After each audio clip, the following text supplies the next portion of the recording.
Привет, друзья! Всем привет! Добро пожаловать на канал «Русский с Максом», канал для тех, кто...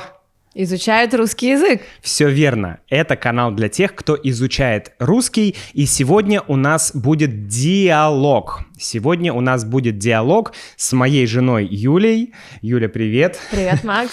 Сегодня мы хотим с Юлей обсудить тему худших и лучших работ. Ну, наверное, по одной худшей работе и по одной худшей, по одной лучшей и по одной худшей работе мы вам расскажем.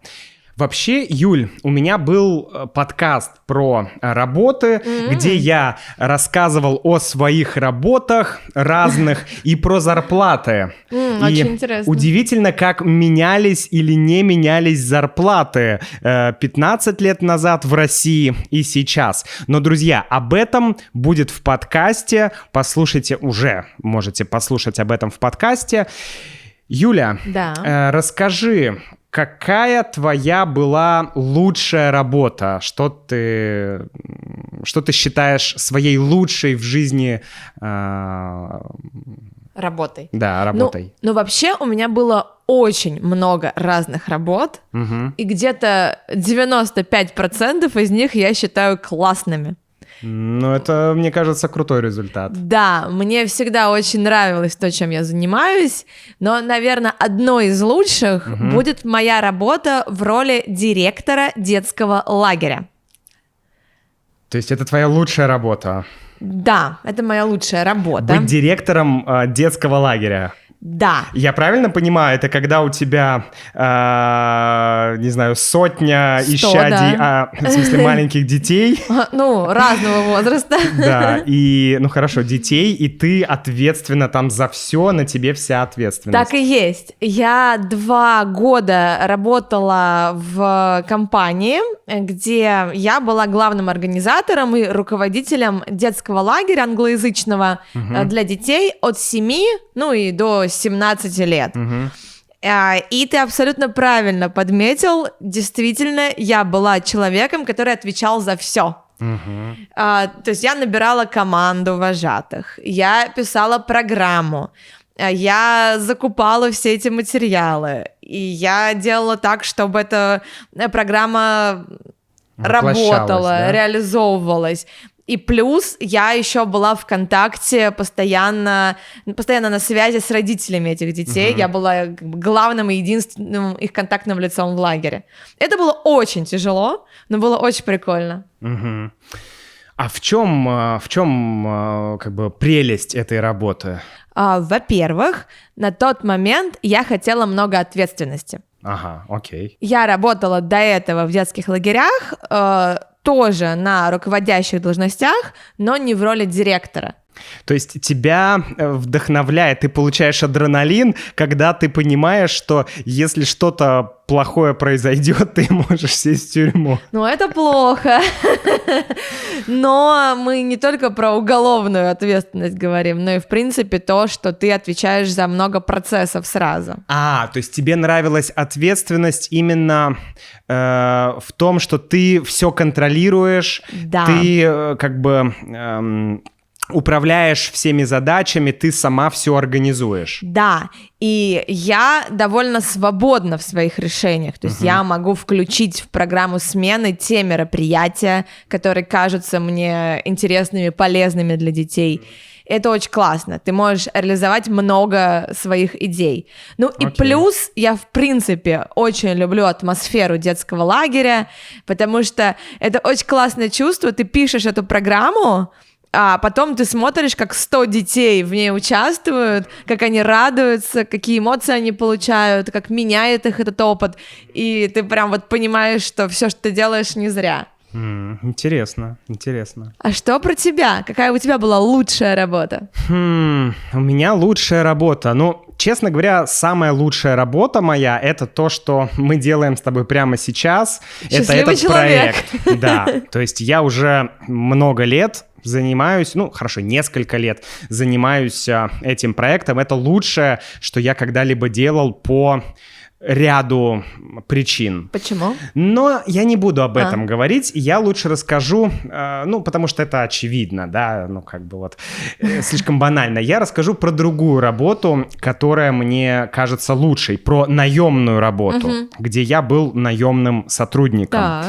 И это было в Китае, где мы с тобой познакомились. Я там работал учителем английского языка с детьми. Тоже много-много детей. Да, но там не было такой ответственности, как у тебя. Но мне нравилось то, что, во-первых, ты получаешь отдачу от детей. А какой возраст был детей? Разный был. Разный? Был разный возраст, я был на разных позициях, разный был возраст. Но не важно, какой возраст, важно, что ты все равно получал отдачу. И, мне кажется, тут еще... Если бы я работал в России, наверное, я бы не получил удовольствия такого.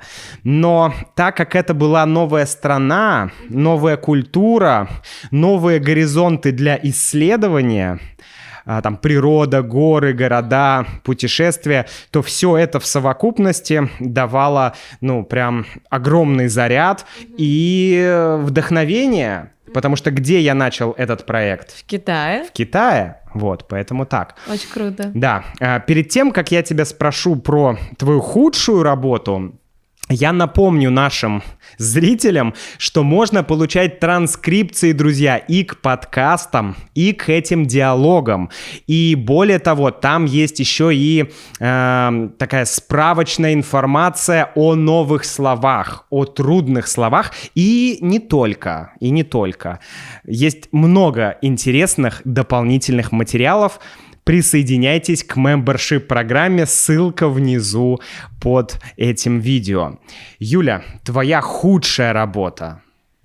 Сложный вопрос. Как я и сказала, что большинство работ мне очень нравились, и даже если в моменте они были прям сложными, как работа на лайнере. Когда я работала в ресторане на борту огромного круизного лайнера. Это было очень тяжело, но я не могу назвать это худшей работой, потому что это был очень большой и интересный опыт, огромная международная команда, да, там возможность побывать на Багамах, я не знаю. Наверное, худшей работой я бы назвала свой опыт работы в Москве в кадровом агентстве. Так, а почему в кадровом агентстве? Кадровое агентство — это компания, которая помогает искать кадры, да, искать персонал для других компаний. Я работала в нескольких кадровых агентствах, но я работала всегда рекрутером, то есть человек, который собеседует кандидатов. А в это кадровое агентство меня взяли на должность менеджера по развитию бизнеса. По сути, это был менеджер по продажам услуг кадрового агентства. То есть ты была продажником? Я была продажником 2 недели. Судя по тому, что ты была 2 недели, тебе не понравилось. Мне не понравилось. Я пришла в эту компанию вообще на рекрутера, но почему-то руководитель, пообщавшись со мной, подумал, услышал, что я умею хорошо продвигать что-то, и я буду хорошо продвигать услуги агентства. А продвигать услуги агентства где? Нужно было искать разных менеджеров, да, HR-ов разных компаний, писать им, общаться с ними, может быть, звонить. То есть это как представитель услуг, наверное, да, больше? Да, ходить на конференции, то есть, по сути, постоянно, продавать, да, то есть продвигать, да, то есть не напрямую я там выписываю чек за то, что они купили услуги, но делаю так, чтобы они знали о том, что такое агентство есть, и были готовы с нами работать. Проблема в том, я согласилась тогда на эту работу, потому что мне было интересно, но я не люблю продавать что-либо. Почему ты не любишь продавать что-то? Мне кажется, что, не знаю, когда ты что-то продаешь, ты как будто бы это навязываешь кому-то.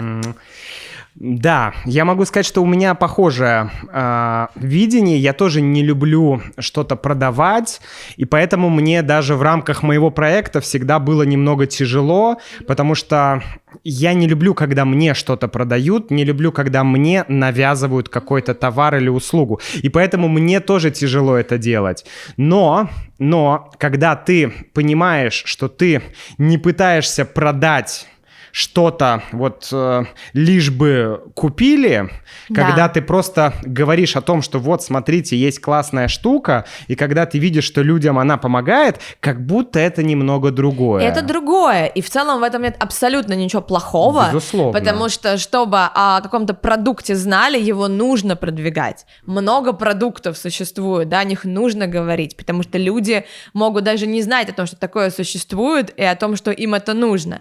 Просто это реально не моя работа, и поэтому я проработала 2 недели, мне нужно было ехать на какую-то конференцию, я пришла и сказала: вы знаете, я не хочу ехать на конференцию, можно я уволюсь? И мне сказали: ну хорошо, иди в отдел кадров. Я пошла в отдел кадров, и мне сказали: ну почему ты не пришла на час раньше? Мы только-только написали тебе в трудовой книжке, что ты у нас работаешь. Понятно. Ну, в общем, тем же днем я уволилась и пошла дальше. О чем не жалею. Давай тогда объясним, что такое трудовая книжка в России. Да. Это документ каждого человека, который нанимается в компанию, который идет работать в компанию, и в определенный момент, когда человек начинает работать, менеджер по персоналу туда вносит информацию о том, что ты работаешь здесь. Да. Вот. И проблема в том, что тебе только внесли эту запись, и тут же ты уволилась. То да, есть, как бы, это не очень хорошо может выглядеть для следующего работодателя, который спросит: а почему у тебя там всего 2 недели? Да, почему только 2 недели ты проработала, да. Да. Ну что ж, опыт, все опыт. А у тебя какая была худшая работа? Тоже сложно сказать, но я думаю, что, наверное, если уж говорить про реально дерьмовую, простите, работу, то это была одна из моих первых работ, а вернее подработка, рыть траншею. Да. Что? Я был еще в школе, и мама моего друга работала в строительной компании. Так. И им нужны были на 1 или на 2 дня... Несовершеннолетние рабы? Нет, там были в основном мигранты из других стран, и не только мигранты, просто взрослые дядьки вот такие, с такими руками, и они лопатами. То есть, представляешь, асфальт. Ты сначала снимаешь руками асфальт, потом копаешь там камни еще, и все это, не знаю, каторжный труд. Да. Реально ты чувствуешь себя как каторжник. Но мы там проработали всего 1 день. И уволились. Нет, это была работа на 2 дня, но супербригада супермужиков сделала все за 1 день. Мы получили свои деньги и ушли. Я был доволен, потому что мне нужны были деньги, чтобы купить подарок тогда моей девушке. И я такой: о, все, есть деньги на подарок, все, супер. Я сделал... Но реально, рыть траншею — это жесть была. Да. Еще быстро скажу... Мне не очень нравилось работать в технической поддержке в одной компании. Во-первых, в офисе не было окон, не было света. Ужас. И один старший коллега был очень такой грубый, он всегда относился к тебе с каким-то превосходством, то есть он всегда все знал, а ты был собачьим дерьмом. Тоже была дерьмовая работа, поэтому да. Как-то так. Интересно. Да. Если, друзья, вы хотите послушать больше про мои работы, не про эти, кстати, хотя про техподдержку я там говорю, и сравнить зарплаты, которые были раньше в России и сейчас в России, то послушайте этот подкаст. Ссылка тоже будет в описании. Ну что ж, Юля, спасибо тебе. Тебе спасибо. Про траншею потрясающий факт. Ты не знала, да? Нет. Ну, отлично. Все, друзья, тогда до встречи и увидимся в следующем видео. Пока-пока. Пока. Да, реально просто... Сколько за это заплатили вообще? Слушай, тогда это была 1000 рублей или 1500 рублей, но это был 2004 Ну да. год, и это были прям Нормально, да. деньги. Прям деньги. Прям деньги. Круто.